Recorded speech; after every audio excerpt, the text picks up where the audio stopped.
శుభాకాంక్షలు. మన సోదరి ఉన్నారా, మా రిటైర్ అయిన వాళ్ళకి మీరు పిలిచి మరీ సత్కారం చేస్తున్నారంటే మిమ్మల్ని ఎప్పుడు మేము మర్చిపోలేము. మీకు అందరికీ మా ధన్యవాదాలు.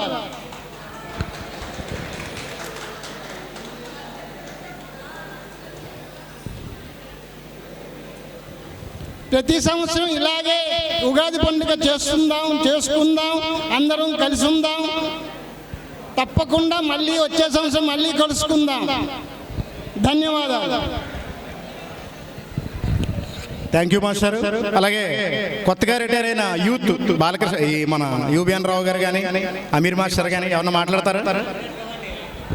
పాట కాదు, మాట్లాడండి. పాట తర్వాత పాడతారు. మాట్లాడతారు.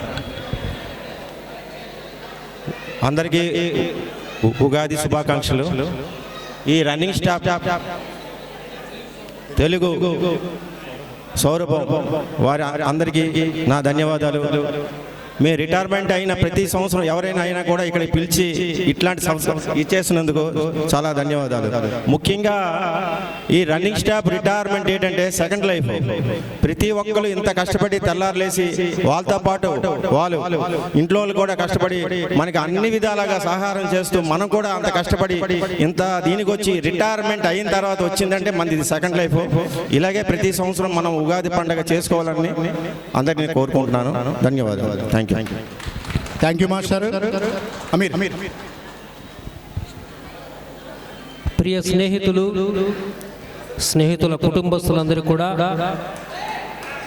నూతన సంవత్సర క్రోధి నామ ఉగాది శుభాకాంక్షలు, నా హృదయపూర్వక అభినందనలు తెలియజేసుకుంటున్నాను. మీ అందరి అభిమానం నాకెంతో బాగా నచ్చింది. దేశ భాషలందు తెలుగు లెస్స. మన భాష ఈరోజు ప్రపంచమంతా కూడా కొనియాడబడుతుంది. తెలుగు భాషను మనం అందరం కూడా గౌరవించాలి.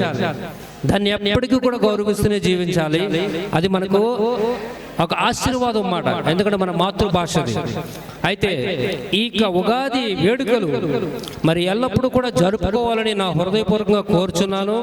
అయితే ఈ ఉగాదిలోని ఒక విశిష్టమైనది, ముఖ్యమైన పాత్ర ఉగాది పచ్చడి.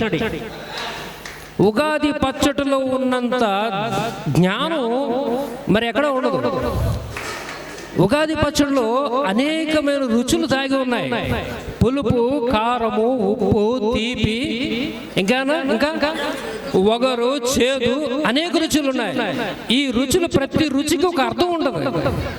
కారానికి ఒక అర్థం ఉంటుంది. ఇవన్నీ కూడా ఈ పచ్చడి మన జీవితంలోంచి అది బయటకు వస్తుంటుంది అన్నమాట. పచ్చడిలో ఉన్న ప్రతి రుచి కూడా మన జీవితంలో ఒక అనుభవాన్ని చూపిస్తుంటది. పచ్చడిలో ఉన్న కారం గురించి ఒక చెప్తారు, దయచేసి ఏమనుకోకుండా ఒక 5 నిమిషాలు పర్వాలేదు చెప్పచ్చా? ఇవన్నీ మనం తెలుసుకోవాల్సిన విషయాలు. ఈ పచ్చడిని మన జీవితంలో అన్వయించుకోవాలి. ఈ రుచులన్నీ కూడా మనలో అన్వయించుకోవాలి. అందులో మనలోంచి పుడుతుంటాయి.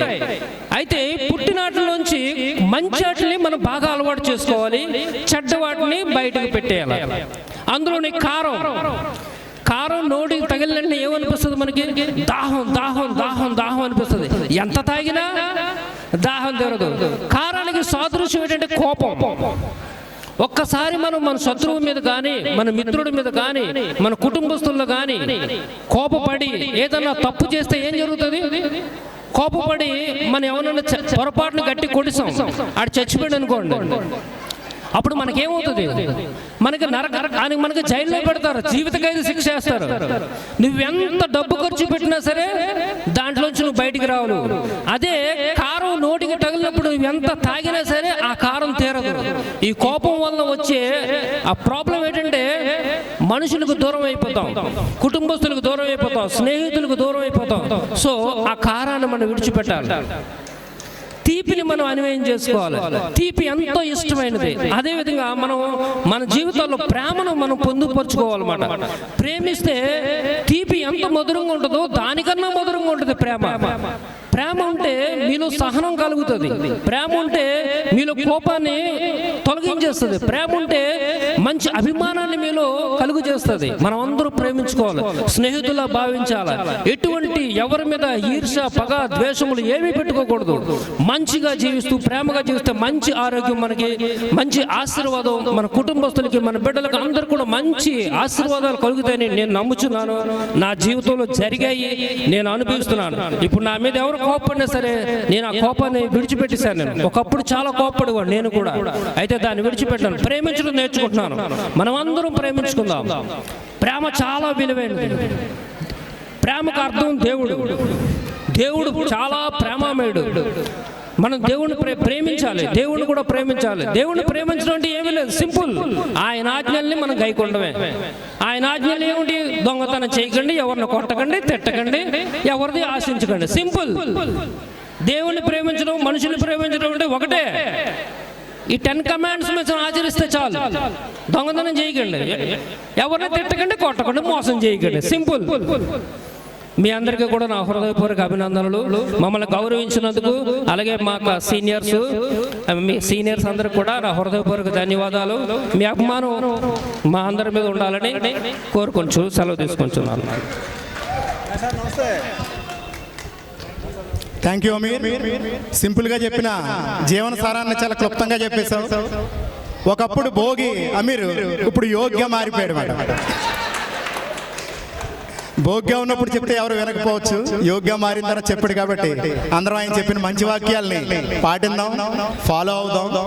ఆయన చెప్పినట్టు కోపం అనేది చాలా గొప్ప శత్రువు మనిషికి. మనుషుల మధ్య బంధాలని, అనుబంధాలని, కుటుంబాలని అన్నిటినీ విడదీసేది అదే అండి. దాన్ని జయించగలిగితే భగవంతుడికి మనిషికి పెద్దగా తేడా అయితే ఏముండదు. ఇంత అమూల్యమైన సందేశాన్ని ఇచ్చినటువంటి ఎస్కే అమీర్ గారికి తెలుగు సౌరభం తరపున ధన్యవాదాలు తెలియజేస్తున్నాం. అలాగే ఇప్పుడే వచ్చారండి ఈ మాస్టర్, చాలా మందికి తెలియకపోవచ్చు, ఎస్బి రావు గారని లోకో సెంటర్ కింద చేసి రిటైర్ అయిపోయారు. ప్రతి సంవత్సరం ఈయన పిలుద్దాం అనుకోవడం, ఈయన కాంటాక్ట్ నెంబర్ దొరకపోవడం మనం మిస్ అవుతున్నాం. అనుకోకుండా మన అదృష్టం కొద్ది నేను కనపడ్డాం, ఆహ్వానించాం. వెంటనే మన ఆహ్వానాన్ని మన్నించి ఇక్కడికి వచ్చినందుకు ధన్యవాదాలు తెలియజేసుకుంటున్నాం అండి. తదుపరి కార్యక్రమాన్ని కొనసాగించాల్సిందిగా ఎల్లారామరావు గారు. Thank you.